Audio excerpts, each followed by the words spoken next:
Guys of Reddit, what did your girlfriend's dad do to establish dominance? Story 1. My ex-father-in-law never did anything to really establish dominance. He shook my hand and looked at me and asked how I was doing. About 7 months later, when she was my girlfriend, we went and I told him and her mom that she was pregnant, but he had already started saving extra money and had planned for when the baby was born. This was in 2002. He once again shook my hand and thanked me for actually being a real man. Eventually, he was diagnosed with Alzheimer's, and we moved in with him so we could keep a better eye on him.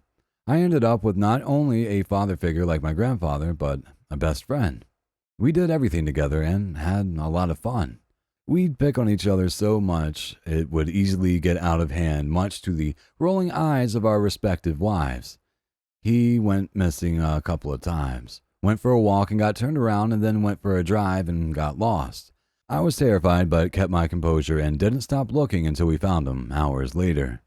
He was a stereotypical Texan with a lot of guns, cowboy boots and hats, but with a heart the size of Texas itself to match.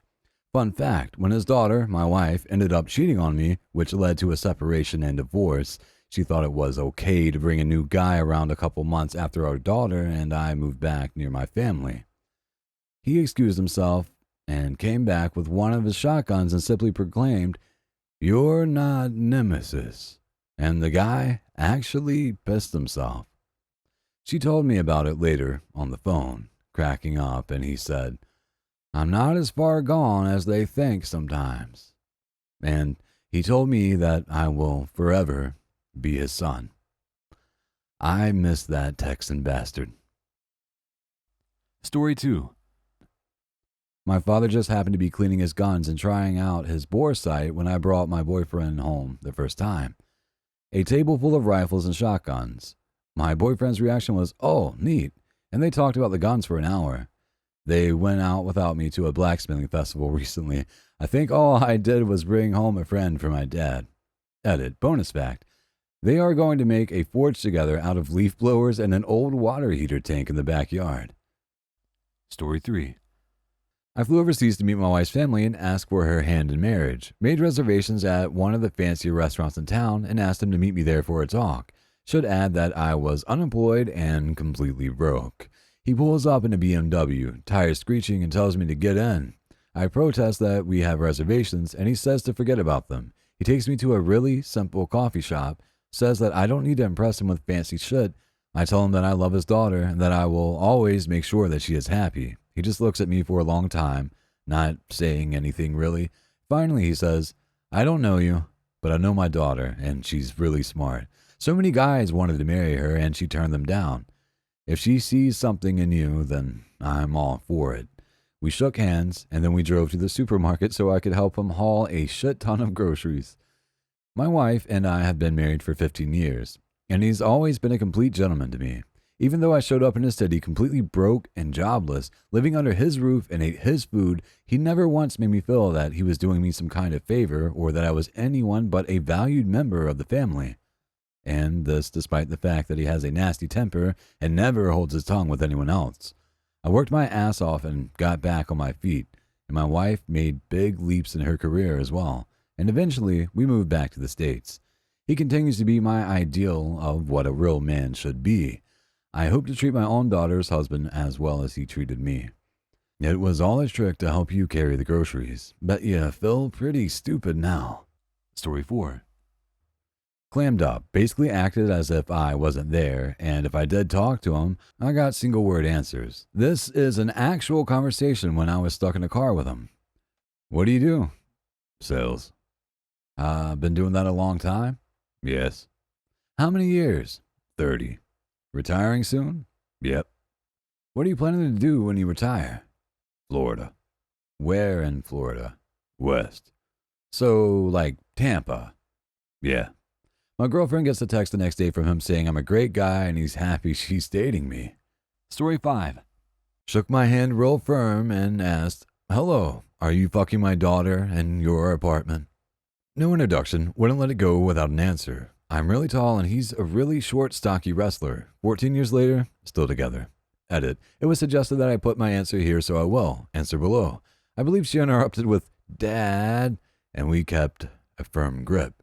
We locked eyes, silence for a few seconds, and I said, "Pleased to meet you, sir." He said nothing. I knew that he knew. We both knew. Just answer the question. It's been 14 years, and I'm sure your hands are killing you. Story 6. I haven't even exchanged names yet. The guy puts his finger on my chest. I look down and, of course, flips it up into my face, laughs so hard. I was not expecting that, but it's just who this guy is. Story 7. Watching a movie with my girlfriend. I'm wearing an Alabama hoodie, and he saw it. We were in the basement, and she got a text from him, which was a picture of a bed with all Alabama covers, pillows, etc., with the caption, "When you're ready for a sexy night with your cousin." I took the hoodie off and left in shame afterwards. Story 8. My father-in-law held some title for a state boxing champ in his home state back in the day. The first time we drove over to see him, he was drunk and had a huge cut across the bridge of his nose. Apparently, he had beat the shit out of 3 20-something-year-old bullies the night before when they decided to jump him at the bar. His 70-something-year-old dad was mugged in his own home one time. My father-in-law found the guy who did it, followed him inside his house, and broke his knees and elbows. Then he proceeded to beat the shit out of the guy to the point of brain damage. In his words, "If they can't talk, they can't identify you." Dude is chill as fuck every time I'm around and thanks me every time I see him for getting his daughter out of the hellhole they lived in. But I know for a fact, if I ever break her heart, he'd fucking bury me.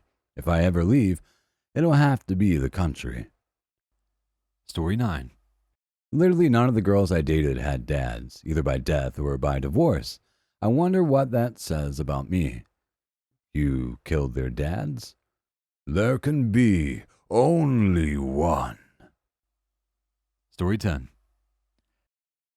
Found out he was a high-ranking official for the Secret Service in Poland during the Soviet era. He doesn't have to do anything more to terrify me. Edit, I married her. Best decision I ever made. She's much prettier than I am. Story 11. I live in Langley, Virginia. The other thing that lives in Langley is the CIA. A girl I asked out in my freshman year of high school had her dad drive us to the mall. No biggie, I'm a fairly confident person, and there isn't much of a plan to fool around at the mall. All part of his plan, I'm sure. Anyway, we get into his pickup truck, and I'm in the back. Dude's wearing a navy dress-up blue uniform. I see he's a petty officer. I know the insignia because I was a Sea Cadet. I'm idly curious, and I want to make small talk so the dude likes me. So I check out his other insignia when he turns around and talks to me. Red chevrons and a trident. Dude was a fucking Navy SEAL. Never mentioned it, but you could tell. He knew I knew. Subtle, yet effective. I give this boyfriend scaring method an A+. Story 12. I was 17 at the time and was really into his 16-year-old daughter. He sat me down at his kitchen table for what I thought would be a talk. Instead, he pulls out a length of rope and demonstrates step by step how to tie a proper noose for hanging someone. He sat on the couch and watched those remodeling shows on HDTV while eating bags of candy.